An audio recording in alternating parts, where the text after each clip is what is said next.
E nós começamos acionando o correspondente da Jovem Pan na Europa, Luca Bassani, que traz um resumo com os principais destaques do conflito entre Rússia e Ucrânia. Boa noite de segunda-feira a toda a nossa audiência. 2 bases militares na Rússia foram atingidas hoje com explosões, o que pode ter causado prejuízo a importantes artefatos bélicos do país que está nessa guerra com a Ucrânia há cerca de 10 meses. Uma das bases militares fica nas proximidades da cidade de Saratov, aproximadamente 800 quilômetros da capital Moscou e também a centenas de quilômetros da fronteira com a Ucrânia, onde aviões bombardeiros que têm a capacidade de levar até mesmo armas nucleares, bombas nucleares, foram danificados supostamente nessa explosão ocasionada por drones. As autoridades locais disseram que a infraestrutura civil não foi danificada, mas eles levantam a hipótese de que possa ter sido um ataque promovido pelos ucranianos, já que hoje mais cedo um dos porta-vozes da presidência da República da Ucrânia, Mikhailo Podolyak, deu uma declaração que pudesse levar a essa interpretação. Também outra base militar que fica aí nas proximidades de Ryazan, que é cerca de 200 quilômetros de Moscou e também centenas de quilômetros da Ucrânia, acabou destruindo alguns caminhões-tanque, o que fez também novas explosões e na conta do dia vemos que cerca de 3 pessoas morreram e também prejuízos para a infraestrutura da Rússia. Os ucranianos negam e até utilizam a sua distância, entre o seu país para essas bases nucleares como a impossibilidade de um ataque nesta magnitude, com foguetes ou com mísseis lançados diretamente do território ucraniano. Mas nós sabemos que em outros episódios dessa guerra há indícios de que tem acontecido também episódios de sabotagem, o que é sempre levantado pelos russos, mas ainda todas as investigações estão em curso e muito provavelmente os russos possam ainda intensificar os seus ataques utilizando esses ataques em seu território como um argumento para uma nova ofensiva.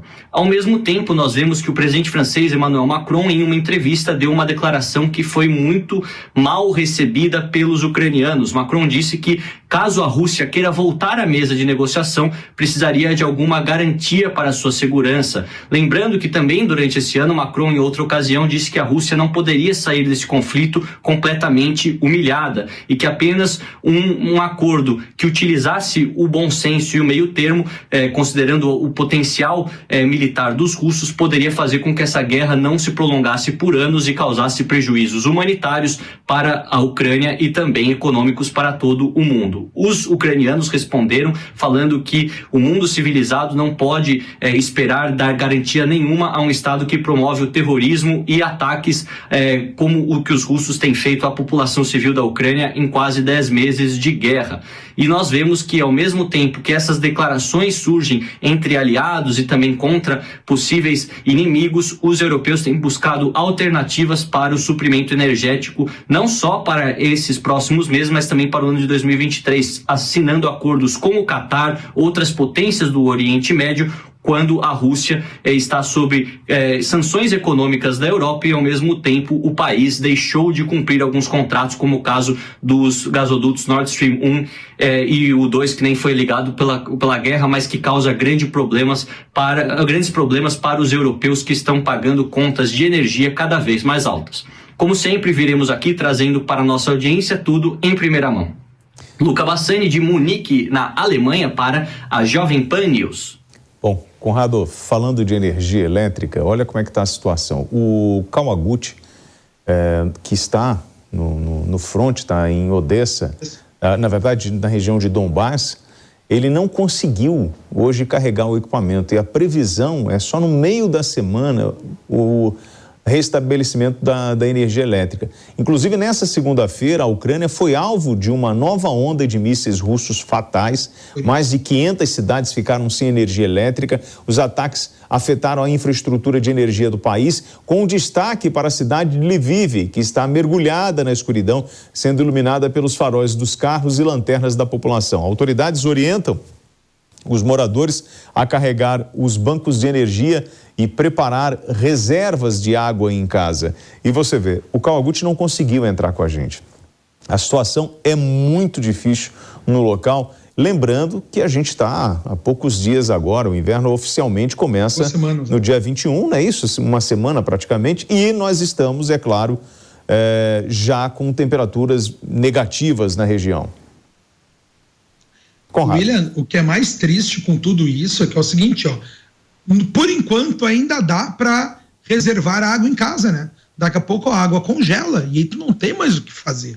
Esse é o grande terror, é o general inverno se aproximando, que sempre foi um trunfo para a Rússia, desde os seus combates com Napoleão Bonaparte, até passar por Stalingrado ali contra os nazistas, contra os alemães, e agora a gente está vendo o horror de toda essa polêmica aí em relação à própria energia. Esse episódio voltando aqui para o que o Luca estava dizendo para nós, esse episódio do Macron aí, a gente tem que colocar a mão na consciência, né? Os ucranianos são muito bravos. Como é que nós vamos conversar com alguém que é um genocida, alguém que matou a nossa população? Mas, meus amigos, não tem como ter uma conversa, um pedido de paz, um pedido de cessar fogo, um pedido de trégua, se nós não tivermos um lado com segurança, né? Para poder sentar à mesa de negociação. Então, quer gostemos, quer não gostemos, tem que ter essa segurança para a Rússia sentar à mesa. Agora, obviamente, o Macron está desesperado com a questão energética, né? Por mais que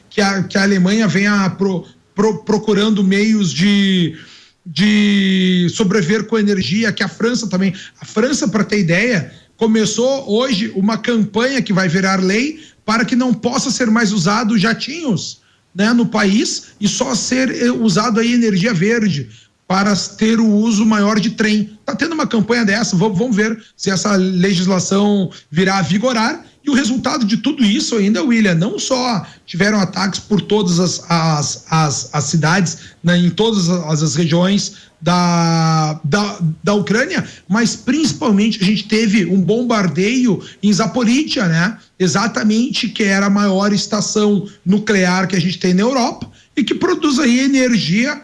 A Lavonte produzia antes, né? Durante a guerra, e vem sendo paralisado, vem sendo diminuído todo o seu potencial. A situação está cada vez mais crítica e a cada dia que se passa para o inverno, agora a gente está aí há 16 dias do inverno, a situação fica pior ainda, William. Bom, e aí, você estava falando sobre a Europa como um todo.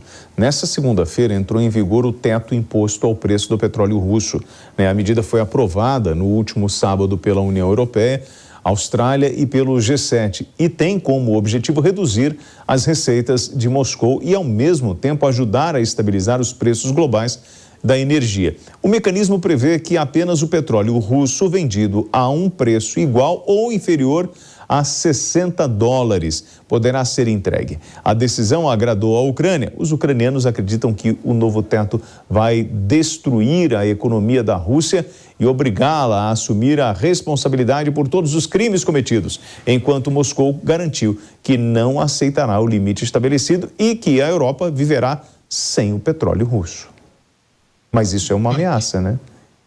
Mas isso aí é uma ameaça, bom, mas esse é o grande tiro no pé que a Europa deu. E aí, meus amigos, para quem é que vai sobrar esse petróleo? Para quem é que vai sobrar essa energia? A gente tem que lembrar que a Rússia tem dois commodities principais, duas linhas de produções principais. Uma delas é energia, tanto gás quanto petróleo, e a outra é metais, são metais, William. E aí imagina onde é que vai cair todo esse metal e toda essa energia? Na indústria chinesa. Então se preparem, meus amigos, para cada vez mais ter uma coalizão entre China, entre Rússia, que a gente já viu acontecer desde o início da guerra. Eles falaram que eles tinham uma união forte como uma rocha, mesmo a gente sabendo que os chineses não querem se isolar da mesma forma que os russos, eles serão os maiores beneficiários de terem a sua vontade, né, metal infinito,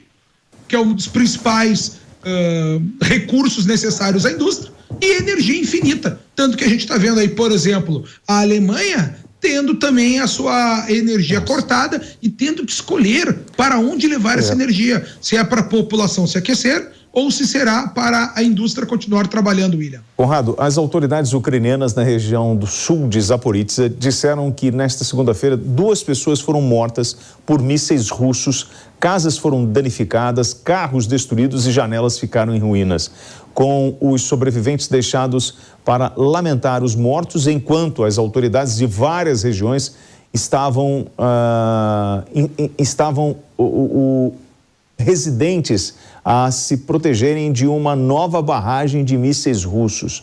Então, assim, o Kawaguchi hoje, inclusive, fez uma postagem na rede social dele, enquanto ele ainda tinha energia, ele no meio desses prédios completamente destruídos, Conrado, e o que mostra a ferocidade do exército russo com esses bombardeios, com o objetivo não só de destruir a parte de infraestrutura, como também alvos civis, prédios, casas, sem o menor responsabilidade em relação ou sem a menor preocupação de estar cometendo um crime de guerra, né? Eu sei que é duro o que eu vou dizer agora aqui, tá, William, mas eu não sei até que ponto isso é tão, se o ataque é tão mortal assim, porque uma chuva de mísseis, como a gente viu hoje, deixar apenas 2 mortos, eu acho muito pouco.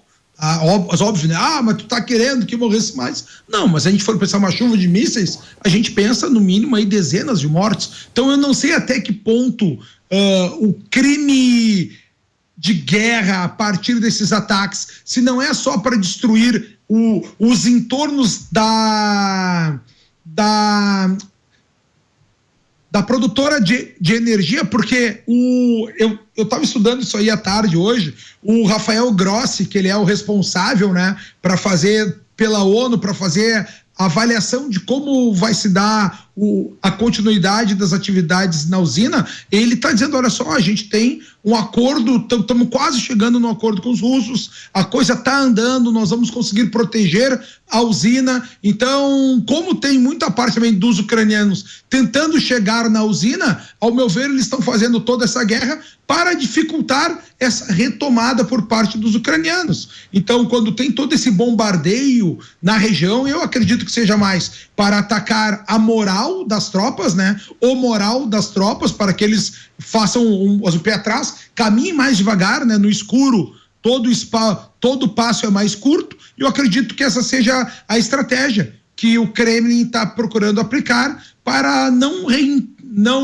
devolver à Ucrânia a sua principal usina nuclear, que vai poder gerar energia para praticamente não só o país, mas até mesmo para os seus vizinhos, e aí o general Inverno perde a sua força, William.